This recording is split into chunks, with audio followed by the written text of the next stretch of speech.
Sebentar. UGM bohong. Ya. Wakil rektor waktu itu yang bicara ya? Iya. Ngasih statement. Prof Hening itu? Ya, Prof Hening. Prof Hening kalau ada keberatan silahkan tuntut saya. Mas Roy mengatakan Prof Hening bohong pada waktu konferensi pers itu? Ya. Freddy mengatakan bahwa ada 3 jenis yang kemudian harus dijawab. Yang pertama, ijazah Pak Jokowi, Pak Jokowi alumni UGM itu sudah dikatakan oleh pihak UGM. Kemudian yang kedua, ijazah Pak Jokowi asli sudah dikatakan oleh pihak Universitas Gadjah Mada UGM. Yang ketiga, ada orang yang pernah mempermasalahkan ijazah Pak Jokowi namanya Bambang Tri Mulyono, lalu kemudian ia justru malah dipenjara. Artinya dari ketiga hal ini publik sudah diverifikasi ijazahnya oleh lembaga yang berwenang. Lembaga berwenang adalah UGM. KPU berlapis-lapis. Oh, waktu pas pemilihan dari Pilkada Kota Solo, kemudian DKI Jakarta, Presiden dan seterusnya. Sekarang datanya hilang itu. Oke, baik. Dari keempat argumentasi ini, ada yang mau jawab? Dr. Tifa? Oke. Mas Roy. Ya, saya dulu deh gini. Jadi UGM pun bisa salah. Ya. UGM bisa salah? Bisa. Itu rektor-rektor semua, wakil rektor dan semua. Wakil rektor, bukan rektornya loh ya, wakil rektor. Wakil rektor ngomong. Rektornya tadi ngomong fakultas kehutanan aja, fakultas kedokteran, ya kan? Itu kan sudah salah. Itu tapi kan direvisi. Itu petunjuk Allah, Mas. Kalau nggak mungkin dia salah. Yang kedua, dia bohong. Saya katakan bohong ya.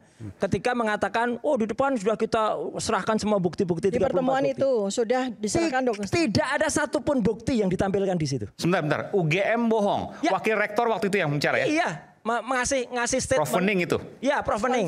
Prof Hening kalau ada keberatan silahkan tuntut saya. Mas Roy mengatakan Prof Hening bohong pada waktu konferensi pers itu? Ya. Di mana bohongnya? Ya, jadi dia mengatakan kepada Pak Roy, Dr. Tifa dan Pak Rismon, kami sudah tunjukkan semua bukti-buktinya. Nggak ada satupun yang ditunjukkan, kecuali skripsi. Yang skripsi itu pun last minute kita dapatkan. Kami tagih dengan paksa. Kita tagih. Dan ya ini saya sekalian ngasih tahu, kalau tadi bicara undang-undang dasar ya undang-undang di bawahnya itu ada yang namanya keterbukaan informasi publik, Mas. Itu Undang-Undang Nomor 14 tahun 2008. Di Undang-Undang Keterbukaan Informasi Publik itu yang namanya skripsi, apalagi ijazah itu tidak dikecualikan. Yang dikecualikan di pasal 17 huruf H. Saya termasuk yang mengawal Undang-Undang Keterbukaan Informasi Publik itu selama 10 tahun, Mas. Saya di DPR Komisi 1. Tadi UGM sudah terjawab. Ya. Bahwa ada UGM bisa salah. Ya. Jadi nggak apa-apa, ini kita challenge. Kalau UGM nanti benar. Tapi saya kira gini, Mas. Udah. Yang ketiga, gini, ada orang yang Bambang Tri dipenjara karena itu. Saya sebelum yang Bambang Tri. Tambah yang UGM. UGM melakukan klarifikasi terhadap ijazah itu 2 kali ya. Jadi pertama adalah dilakukan oleh rektor sendiri. Tapi rektor itu ketika melakukan klarifikasi sama sekali tidak memperlihatkan dokumen apapun. Beliau hanya mengatakan kami meyakini bahwa ijazah Joko Widodo asli. Coba dicek di video. Kami meyakini itu bukan sebuah evidence base, bukan sebuah pernyataan ilmiah, karena harus diproses, diuji lagi.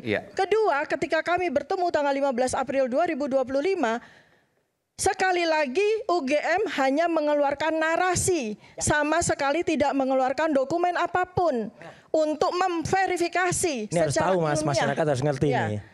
Jadi kami tidak mendapatkan dokumen apapun, UGM hanya mengeluarkan klarifikasi berdasarkan narasi. Dan itu secara ilmiah sama sekali tidak evidence based.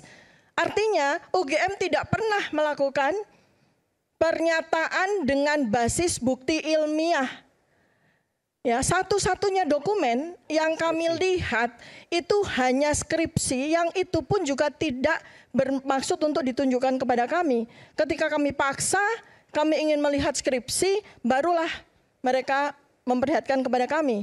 Adapun tentang ijazah, mereka mengatakan ijazah asli sudah kami serahkan kepada alumnus. Betul ya, kami pun juga nggak ada ijazah kami di UGM kan. Dan tidak pada tempatnya kami meminta ijazah asli tersebut ke UGM. Maka ada tim yang kemudian tanggal 16 April bertemu. Ijazah pasti tersimpan di kampus dong, minimal fotokopian yang legalisir. Itu yang kami harapkan untuk ditunjukkan oleh UGM. Tidak ada katanya. Iya, dia tidak menunjukkan sama sekali harusnya kan. Karena berdasarkan dari kesepakatan pada tanggal 15 April itu, kita ini sama-sama melakukan sebuah klarifikasi secara ilmiah. Apa arti klarifikasi secara ilmiah? Harus ada sebuah dokumen yang bisa kami buktikan secara ilmiah. Tapi UGM tidak memberikan itu. Termasuk ijazah ya. Artinya kan harusnya Ada. Oke, baik. Sekarang pertanyaan yang keempat, bahwa ini sudah berproses berkali-kali, mulai dari pilkada Kota Solo, itu salah, DKI Jakarta, yang Presiden. Yang nomor tiga dulu. Nomor tiga kan katanya Bambang Tri. Ya, Bambang Tri itu memang pernah menggugat. Cuman kan kita juga tahu lah, katanya memang Bambang Tri nggak punya kemampuan apapun ya gitu. Jadi hanya berdasar. Oke, makanya kami tampil gitu loh. Kita ini berdasarkan ilmu pengetahuan. Bukan itu beda Anda dengan Bambang Tri, Anda mau mengatakan itu? Loh, iya, bukan kaleng. Kita tuh Dr. Rismond itu lulusan forensiknya Jepang. Saya juga belajar tentang komunikasi, belajar juga tentang public health, belajar juga tentang dokter saya itu di bidang OCB, Organization Citizen Bearship. Ya, itu pun juga clear di universitas negeri, bukan universitas abal-abal ya di Jakarta. Jadi artinya apa? Kita berhak dan kita berhak karena kami ini lulusan UGM, Mas. Jadi kita punya hak untuk menyampaikan itu dan berdasarkan Undang-Undang Keterbukaan Informasi Publik nomor 14 tahun 2008 tadi, itu kita sah saja mengumumkan itu sah dimanapun sah. Dan kalau itu ada yang keberatan silahkan keberatan dan challenge. Makanya Mas Aiman, saya terus terang sedih. Malam hari ini katanya awalnya kan rencananya akan ada ahli IT yang dibawa di sini.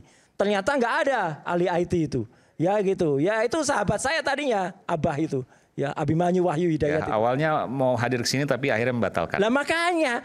Jadi Abah kenapa kamu batal gitu loh gitu dia hadir di sini. Tambahan. Saya boleh tambahin soal Bambang Tri ya Mas. Supaya tahu ini kan ahli hukum katanya kan ya. Kok tidak tahu materi apa yang membuat Bambang Tri dipidana? Bambang Tri itu melakukan gugatan atas ijazah SD, SMP, SMA. Yang mana kemudian dia dihukum.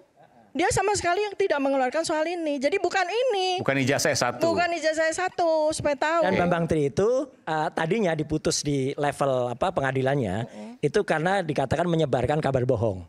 Ketahuilah Mas Aiman dan semua iNews penonton, akhirnya Mahkamah Agung ya dalam kasasinya itu memutuskan bahwa itu mencabut. Jadi bukan itu lagi. Jadi sebenarnya dia yang kena hanya kemudian menimbulkan keresahan atau menimbulkan kegaduhan. Oke. Dan per sekarang adalah Bambang Tri alhamdulillah ini sedang proses untuk PB. Tapi gini Mas, sebelum ke yang keempat ya tadi dia. Saya terus terang ini ada perkembangan menarik sore ini Mas gitu. Oke. Sore hari ini ada seorang yang mengundurkan diri. Ya, nggak ada hubungannya ini langsung. Bukan sore ini, maksudnya kepala PCO. Betul, ya dia tanggal 21 April, tapi baru diumumkan silang. Ya. Itu Hasan Dasbi itu bagus Mas gitu, dia mengundurkan diri gitu loh. Artinya contoh itu sebenarnya kalau UGM mengerti, inilah kesempatannya. Kalau memang salah, katakanlah salah. Kalau salah ya salah. Siapa yang diminta mengundurkan diri? Ya orang yang melakukan statement yang tidak sesuai faktanya. Itu. Prof Vening maksudnya? Ya lihatlah nanti statementnya. jangan kemudian membelokkan itu. Dan kalau klarifikasi tadi yang keempat, oke, KPU sudah mengklarifikasi. Yang paling lucu Mas, KPU sekarang kan ikut tergugat dalam gugatannya Pak Dr. Taufik. Setelah dicek di KPU, nggak ada datanya semua data presiden ada. Mulai dari Gus Dur, Megawati, SBY, semua ada. Kecuali datanya Joko Widodo ini nggak ada, hilang. Data apa? Data pendaftarannya di KPU. Nggak ada? Iya. Termasuk ijazah juga nggak ada? Ya nggak ada. Aneh kan? Siapa yang menyatakan nggak ada itu? Pak Taufik, Dr. Taufik. Yang sekarang sedang menggugat Joko Widodo di Solo kan? Dan lucunya kalau itu diperiksa, yang dulu sempat kita capture. Oh jadi data-data pendaftaran Pak Jokowi baik di KPUD Solo, KPUD Jakarta maupun di KPU pusat tidak ada? Tidak ada. Hilang. Padahal kami sempat websitenya ada. 3 KPU itu nggak ada? Ini kan aneh gitu. Kalau ada ya jangankan ijazahnya, data di KPU aja bisa hilang, digondol tikus kali ya. Iya. Itu hilang. Kalau sekarang kan nggak mungkin hilang karena kan bukan data diupload kalau sekarang kan. Kalau yang kemarin itu mungkin offline bentuknya fisik. Makanya itu diupload pun nanti juga ada hal. Nanti Dr. Risman akan menerangkan soal upload itu. Data-data di repository itu juga ada yang keanehan. Tapi banyak keanehan lah Mas. Pokoknya, jadi kalau Anda mengatakan bahwa sudah terverifikasi, nyatanya tidak ada dokumennya. Dan kita mau tanding ya gitu. Kalau yang setara ya gitu. Kalau misalnya ya itu. Ya kalau yang ngomong itu nanti orang KPU baru kita bisa verifikasi omongan itu. Tapi kalau Rosyur yang ngomong itu ngapain kita bahas di sini? Ketua KPU-nya udah disangsi karena pelecehan itu ya gimana kita percaya? Enggak kan lembaganya masih ada. Ya, itu bisa lembaganya masih ada. Oke. Anda mau dong. Oh iya silakan. Belum ngomong ini. Silakan. Ya. Yang pertama. Oke. Kalau ada orang di sini yang paling sayang UGM, kami bertiga, karena kami lulusan UGM. Ya. Aku juga sayang UGM. Ya, kami alma mater. Yang kedua, Ya aku juga alma mater. Wah, Bang juga UGM juga. sertifikat atau ijazah itu bukan aib. Itu kebanggaan akademik, pencapaian akademik. Itu bukan aib. Harus seorang hakim yang meminta untuk menunjukkan ijazah. Itu kebanggaan. Dan lulus sebagai mahasiswa Fakultas Kehutanan UGM saat itu susah sekali. Ya, kalau benar Pak Joko Widodo memang alumnus Gajah Mada, bangga dong. Nih perbesar seperti ijazahnya Dr. Muhammad Tata di Belanda, Erasmus University. Kalian minta, kalau memang yakin ijazah Pak Jokowi asli, minta biar kita pajang. Kita uji setelah itu pajang. Begitu caranya. Baru yang ketiga, ya, kami menggunakan sumber yang sangat primer, kami foto, ya. Ini skripsi bukan ijazah ya? Iya Pak, jadi kesesuaian font itu Harus jelas dulu nih. terkorelasi dengan ijazah yang ditunjukkan oleh Dr. Sigit Sunarta. Bentar. Skripsi terhubung dengan ijazah, gimana Mas? Yes, 2002 ya. Oke. Pada saat konvers, Dr. Sigit Sunarta itu menunjukkan, ya, ini ijazahnya, fotokopinya Pak Joko Widodo. Terus setelah itu ditunjukkan skripsinya, berikut dengan lembar pengesahannya. Nah, di situ saya uji frame demi frame, itu dari Dr. Sigit Sunarta. Jadi bukan dari abal-abal. Ya. Dekannya.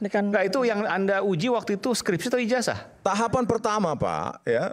Untuk orang lulus itu kan Ada- skripsi Ya, dulu. skripsi, oke. Nah, ijazah saya belum, pada saat mengamati itu, mata saya belum terlalu sensitif. Tetapi begitu, jangan ketawa dulu Bang. Ngeles. Ini nggak ngeles nih ilmiah Mas. Kalau Peneliti kamu nggak nggak punya sih? bukti ilmiah nggak usah ngomong. Ayo dong. Iya nggak usah ngomong. Bentar Pak, Jangan saya lanjutkan. dilari-larikan. Ayo kita transparan. Buka-bukaan tentang ijazah. Anda ngoprek-ngoprek ijazah Jokowi. Ayo ungkapkan oprek-oprek Anda. Udah pernah lihat belum ijazahnya? Belum. Belum kan? Belum kan? Anda yang belum pernah Skripsinya lihat. belum udah pernah lihat belum? Tapi ngomongnya banyak ke dunia Skripsinya ngomong udah palsu. saya. Ngaco Skripsinya Anda udah ini. pernah lihat belum? Kalau Ini belum lihat nggak jatah usah saya ngomong lah. Bro. Kita ngomong ijazah bro. Bro, Iya. jatah saya ngomong. Tadi Anda ngomong nggak saya potong. Coba Anda oprek-oprek tentang ijazah itu yang Anda katakan palsu itu. Coba. Opreng. Begini ya Pak ya. Oke, silakan. Nah, Ayo dong. Bahasanya udah nggak ilmiah Nah, nih. biar publik tercerahkan. Ayo dong. Tadi kan udah dioprek-oprek. Sekarang giliran Anda. Ya, silakan. Diam Ijazah ya. dulu biar bisa saya ngomong. Ijazah. Oke, ijazah. Saya analisa frame demi frame fotokopinya itu, ya. Terus lembar pengesahannya juga yang ditunjukkan Dr. Sigit Sunarta. Ini skripsi masih ya? Ya, skripsi Oke. dan ijazah. Ijazahnya fotokopi. Anda pernah melihat ijazah fotokopinya Pak Jokowi? Iya. Loh, kan yang ditunjukkan Dr. Sigit Sunarta. Dokter Di Sigit. konvers. Dekan Kehutanan Dekan, UGM. Oke. Ini pelan-pelan. Ini kita pelan-pelan. Jadi waktu itu ditunjukkan skripsi asli, fotokopi. Asli. Skripsi Ijazah asli fotokopi. dan Ijazah fotokopinya. fotokopi ijazah. Iya. Pak Jokowi dua-duanya. Ya. Di waktu yang berbeda ya. Pak Sigit Sigit Sunarta. itu adalah Dekan Kehutanan UGM saat ini. saat Supaya ini. clear Mas Saiman, ini di Artinya- waktu yang berbeda, bukan tanggal 15 itu. Itu kapan? tapi Mas saya mau sebelumnya. tanya, itu kapan? Tahun 2022. Tahun 2022 kalau nggak salah. 2022 Ya. ya udah rame-rame juga karena Bambang Tis ingat saya waktu itu 2015 kalau nggak salah. Lalu kemudian Pak Sigit waktu itu mengatakan bahwa ini skripsi asli, ini fotokopi ijazah dari yang asli. Iya, ijazahnya Pak Joko Dekan Widodo. Fakultas Kehutanan UGM mengatakan itu. Sigit Sunarta. Oke. Ya, Dr. Sigit Sunarta. 2022 bulannya masih ingat? Lupa Pak. Oke. Nah selanjutnya Oke. saya cek frame demi frame, saya analisa, ya. Terus saya analisa juga lembar pengesahan skripsinya. Baru saya pakai analisa forensik untuk mencocokkan bahwa ini lembar pengesahan skripsinya maupun ijazahnya, fontnya Times New Roman yang belum ada tahun 1992. Itu di skripsi ya? Ya, baru selanjutnya saya lanjut pergi bersama istri ke perpustakaan Fakultas Kehutanan UGM.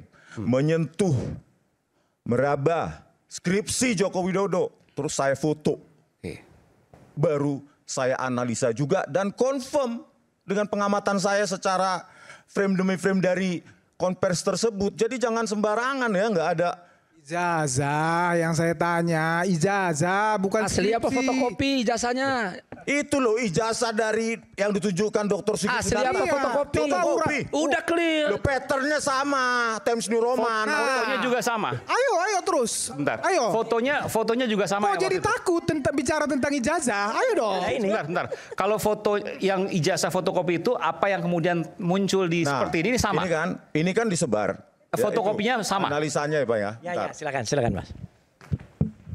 Ini Bang. Peneliti. Oke. Ilmiah ini. Dokter. Ini kan diklaim asli oleh Pak Sigit Sunarta. Sandi Utama, kader PSI, ya kan? Ijazah dulu aja, ijazah dulu, Tom. Ijazah dulu. Di full aja, full ijazah. Oke. Ya untuk memeriksa, ya kita aja dulu. Di sininya ini, ya khususnya di bagian apa namanya yang tertimpa ijazah. Ini di bawah ini, di bawah. Foto, naikin dikit coba. Fotonya dinaikin. Nah ini. Naikin lagi. Naikin dikit lagi. Nah, ini kan kita periksa lewat apa namanya analisa mikroskop digital ya. Okay. Jadi semacam apa intensitas kanal red, green dan blue. Nah, ini kan red. Ya. Nah, terus harus lintasannya kan harus ada red. Ya. Secara natural menimpain. Capnya. Iya, ternyata setelah kita periksa tadi programnya mana? Ya, itu yang nggak ada. Oke. Yang nggak ada di sini. Lihat ya, perhatiin tuh fotonya numpang tuh loh. Okay. Maka di samping Ella ya. Tapi kan kita nggak bisa bicara ini karena ini kan dari medsos. Tapi kan diklaim, Bang. Bukan dari. Diklaim sama siapa? Diklaim oleh Sandi Utama. Ini yang mau kita counter. Ini Sandi lagi katanya yang mana yang benar? Sigit Sunarta juga ini. Ini yang perlu kita counter bahwa yang diupload itu palsu. Gini loh Mas Aiman ya. Sekarang dia ngomong yang diupload yang palsu. Kemarin dia ngomong ijazah Jokowi yang palsu. Masa objek penelitiannya itu tulisannya apa? Ijazah siapa itu menurut Sandi? Sekarang Anda ngomong menurut yang Sandi diupload. itu siapa? Sekarang begini, Bung. Coba buka. Sekarang begini, Bung. Twitternya siapa? Berdasarkan yang Anda analisa ini, ya, Anda analisa dari bahan atau dokumen ini, sekarang Anda sebagai ahli digital forensik, pertanyaan saya, berhak tidak Anda menyatakan ijazah Jokowi palsu? Makanya saya bilang. Jawab pertanyaan saya. Makanya diam dulu. Oke. Menuduh institusi akademik sekelas UGM berbohong tanpa bukti kuat adalah tindakan sembrono yang lebih mirip manuver politik murahan ketimbang pencarian kebenaran. Kalau Roy Suryo memang punya bukti otentik, hadirkan di pengadilan, bukan cuma bicara bombastis di media. Di tengah krisis kepercayaan publik, yang kita butuhkan adalah intelektualitas, bukan sensasi. Ingat, menyerang kredibilitas seseorang tanpa dasar justru bisa menjadi bumerang bagi integritas sendiri. Kalau kamu sepakat bahwa kebenaran harus didasari bukti, bukan sekadar opini, jangan lupa untuk like, tinggalkan pendapatmu di kolom komentar, dan subscribe agar tidak ketinggalan pembahasan penting berikutnya.